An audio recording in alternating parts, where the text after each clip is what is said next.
what is your position on Yakjuj and Makjuj? Do you believe these are people from Bani Adam that will come towards the end of time, and that they are somewhere in the core of the earth? They're trying to get out, but one day they will say Isha Allah, and then they will get through, and then they will rampage madness towards the end of times? Or do you believe this is a group of people from Bani Adam who have already come and gone, or are currently here? I would like to believe that I'm a serious student of knowledge, and hence I don't have patience for nonsense.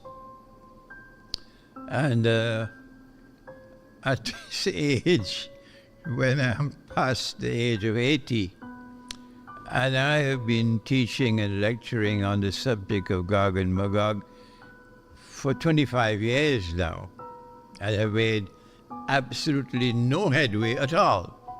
I've not been able to convince any scholar of Islam. So I am a solitary voice. So I can be excused if I sometimes show a bit of impatience and sometimes even anger. I recognize the Quran as absolute truth. And so if I want to study Gog and Magog, I go to the Quran. And when I go to the Quran tells me that Gog and Magog are human beings. That they are human beings who have been created by Allah with extraordinary power. But that their power rests on foundations which are essentially godless, and they use power to oppress. That they will be released into the earth, into the world, at a point in time in history.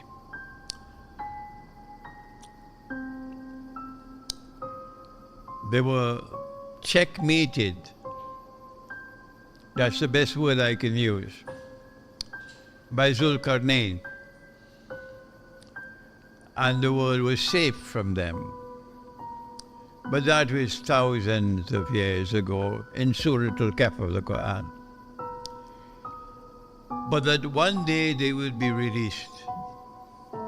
And when they are released from behind a barrier built,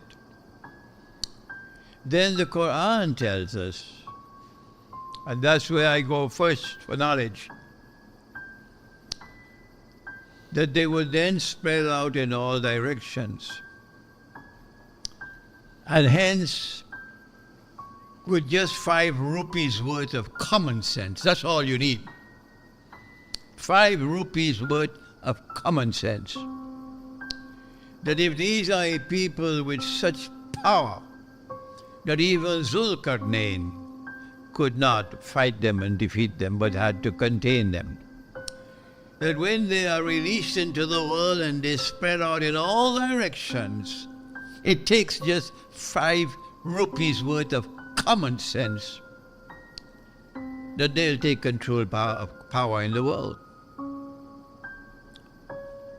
And this, I speak slowly now, and this is an event which will occur only once in history. So if this has come and gone and you don't recognize it, you should go back to school.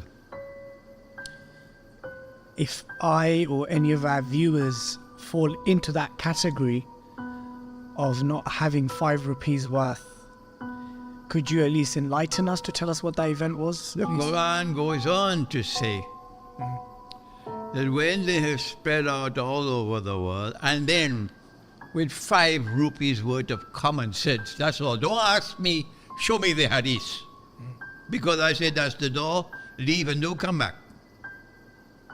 When they spread out all over the world and they take control of power in the world, the Quran tells us, this is the Quran speaking, that they will bring a people back to a town. A town had been destroyed by Allah. This is Surah Al-Anbiya of the Quran. The people have been expelled from that town. This is Surah Al-Anbiya of the Quran.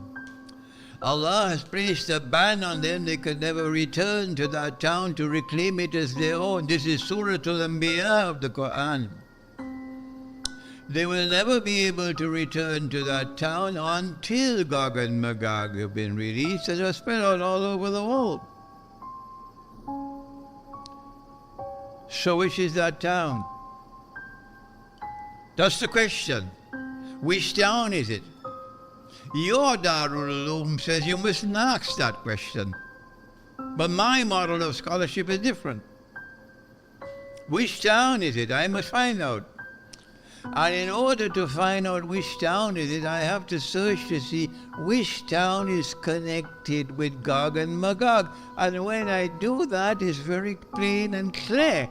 Our Prophet, Allah's blessings be upon him, has said that Gog and Magog will be destroyed by Allah subhanahu wa ta'ala in Jerusalem.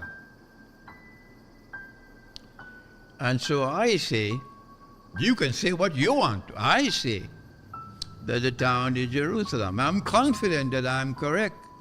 And Dr. Muhammad Iqbal came to that same conclusion, and my own teacher, Maulana Dr. Muhammad Fadl Rahman Ansari. These were not schoolboys.